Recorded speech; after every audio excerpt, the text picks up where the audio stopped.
Hi, my name is Lena. Welcome to my channel, and we are talking once again about the Divine Comedy by Dante Alighieri, about the second part, about Purgatory. So, it's a very difficult book to talk about, and it's budgeted with Lukas from Totally Pretentious. I will leave a link to his video into info box, where he discusses very well, in my opinion, the structure of the book. It's a very interesting video, and I advise you to go and watch it. And I also will leave links to the Yale courses on Divine Comedy into info box. If you have time, I advise you to watch it as well. Unfortunately, philosophy is not my thing, and I found the lectures are very interesting, but took very little out from it. So let's talk about the purgatory. First of all, the atmosphere changes dramatically. In Inferno, we had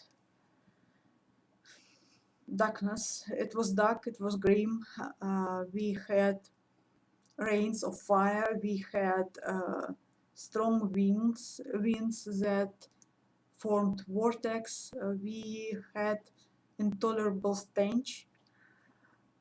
So it was very unpleasant place, mostly. Apart from Limbo, it was a very unpleasant place. And here in Purgatory,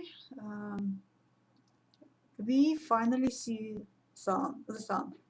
And it's the first comment that Dante makes, how he missed sun, I guess, and how he was glad to see it. We see sun, winds are pleasant and orderly, smells are pleasant, the smell of grass and flowers. We also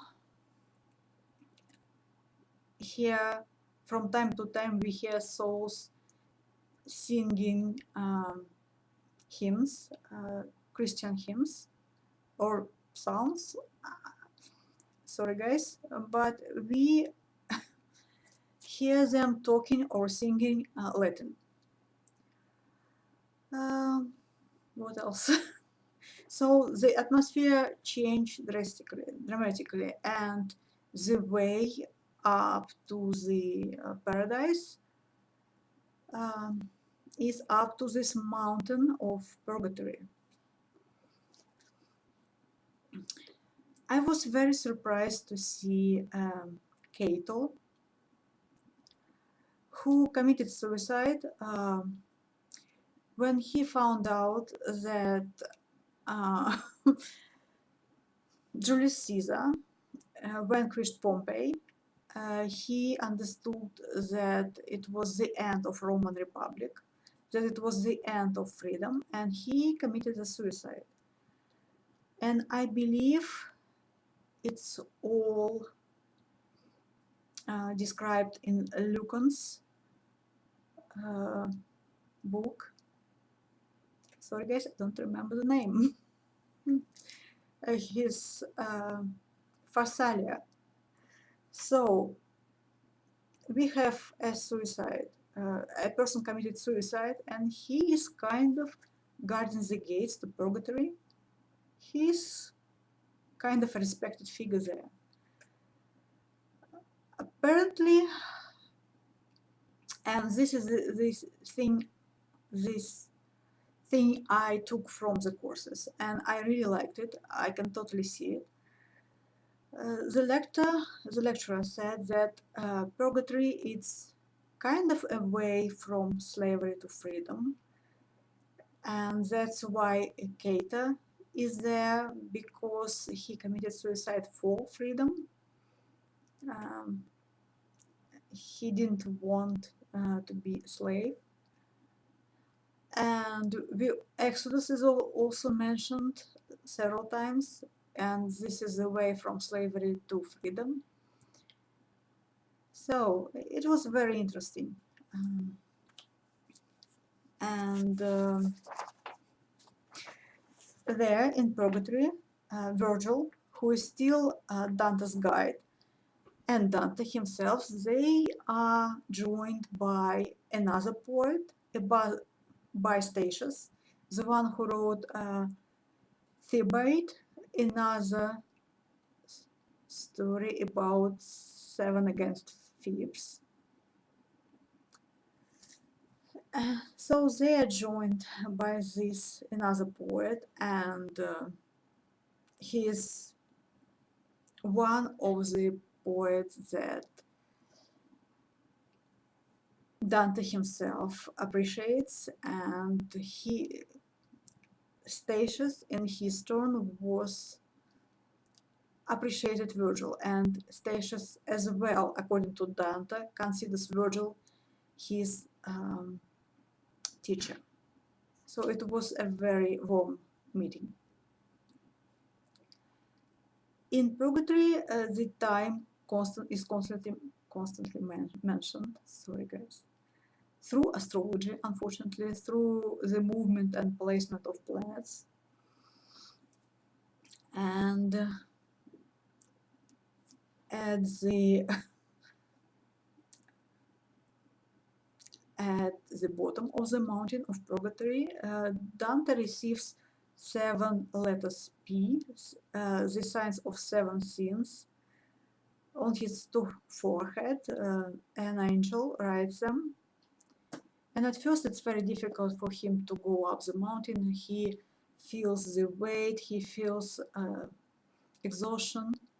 But as he goes from circle to circle of Purgatory, every next angel he meets wipes out one of the letters, and he feels lighter, he feels elevated. So this was very significant, very interesting. He also needs to be cleansed in a river and afterwards in a cleansing fire. And although both Statius and Virgil try to convince him that he will be untouched, that he can totally do that, even his love for Beatrice almost fails to give him courage. So he barely does it. He barely finds in himself the courage to do it. And I believe he only does it because Virgil comes in front of him and Statius comes after him. So he also crosses this cleansing fire, and he's unscathed. So,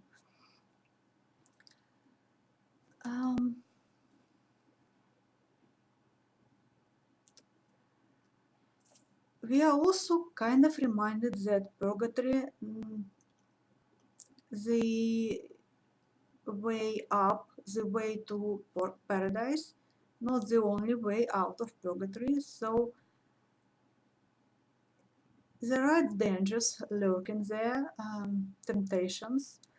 First of all, one night we are shown the snake, the one that tempted Eve, or the similar snake. And an angel had to guard souls from it. And then at some point Dante sees a dream about Siren, who specializes in leading travelers astray and leading them to their ruin and death. So this is the sign that he still can be led by temptation to his ruin and death. And we also are gently reminded that prayers help the souls to cross over to paradise faster. And strangely enough, and funny enough, Dante himself becomes a temptation to the souls in purgatory. As soon as they see his shadow and understand that he is a living human being, they leave their prayers, they come to him, they ask questions, they tell stories. So he is tempting them, kind of, sort of. Finally, finally, when he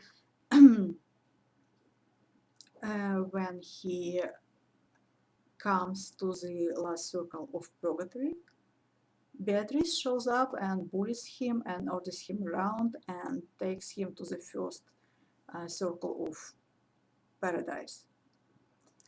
Statius can go with them, and Statius goes to paradise because it's his time, but Virgil unfortunately comes back to limbo because Statius knew about the Christ, and late in his life he became Christian according to Dante, but Virgil had no idea about this religion, so he had to go back to limbo. And this book, to tell you the truth, I liked Inferno more because it's easier to understand for me, it's more comprehensible for me. Here we have, there we had history and we had literature. Here we have philosophy and theology and astrology and still a bit of history and a bit of literature. Here in Purgatory, I had to consult my endnotes constantly, and it was my mistake because it ruined my experience of reading the poem. It ruined my enjoyment of the poetry. So my advice to you, if you choose to read Divine Comedy, is to go to the library, to take several translations, to read extracts, a page probably from Inferno, from Purgatory, and from Paradise, and choose the translation, choose the poetry, because that's what you're going to enjoy. Because unless you read all the literature that Dante had read, unless you know all the philosophy he knew, all the main works of philosophy he knew, unless you know all the theological works he knew,